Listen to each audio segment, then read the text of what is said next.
Em nome do Pai, do Filho e do Espírito Santo. Amém. Amados irmãos, queridas irmãs, louvado seja nosso Senhor Jesus Cristo, para sempre seja louvado. É com muita alegria que nos encontramos nesse dia de hoje, dia 5 de abril, sábado da quarta semana do tempo da Quaresma, para juntos partilharmos a palavra de Deus, hoje tirado do Evangelho de João, capítulo 7, versículo do 40 ao 53. O Senhor esteja convosco, Ele está no meio de nós. Proclamação do Evangelho de Jesus Cristo, segundo João. Glória a vós, Senhor. Naquele tempo, ao ouvir as palavras de Jesus, algumas pessoas da multidão diziam: este é verdadeiramente o profeta. Outros diziam: ele é o Messias. Mas alguns objetavam: porventura o Messias virá da Galileia?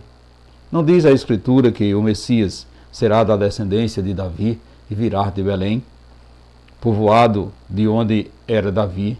Assim houve divisão no meio do povo por causa de Jesus. Alguns queriam prendê-lo, mas ninguém pôs a mão nele. Então os guardas do templo voltaram para o sumo sacerdote e os fariseus, e estes lhe perguntaram: por que não o trouxestes? Os guardas responderam: ninguém jamais falou como este homem. Então os fariseus disseram: também vós vos deixaste enganar? Por acaso algum dos chefes dos fariseus acreditou nele? Mas esta gente, que não conhece a lei, é maldita. Nicodemos, porém, um dos fariseus, aquele que se tinha encontrado com Jesus anteriormente, disse: será que a nossa lei julga alguém antes de ouvi-lo e saber o que ele faz? E eles responderam: também tu és galileu porventura? Vai estudar e verás que da Galileia não surgem profetas. E cada um voltou para a sua casa. Palavra da salvação. Glória a vós, Senhor.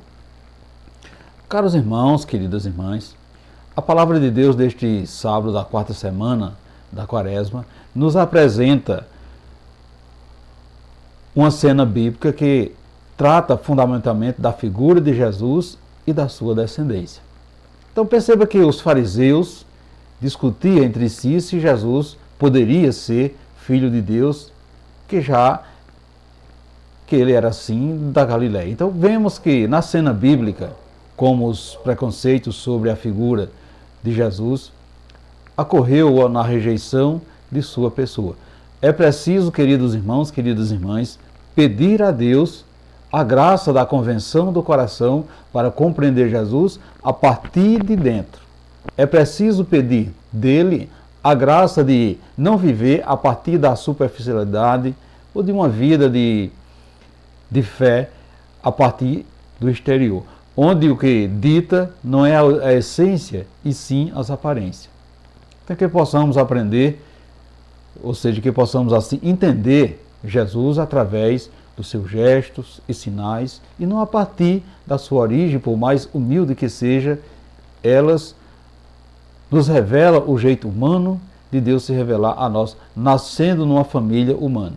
Então, numa cidade pequena, numa pequena e humilde família, Deus se fez grande.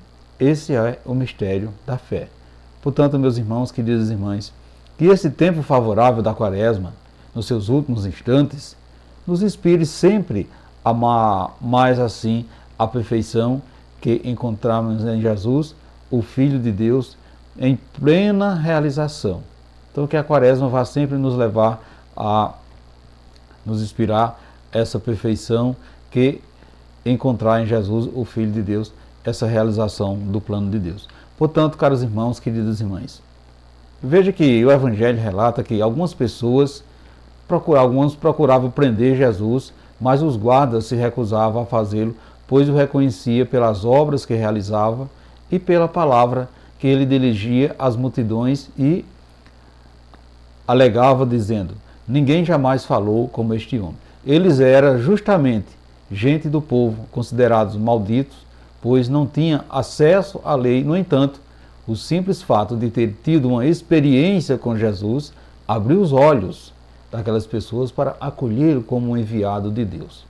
Os doutores da lei, por sua vez, conheciam as Escrituras, mas não aceitavam que Jesus veio tornar a lei uma regra de vida para a felicidade interior do homem.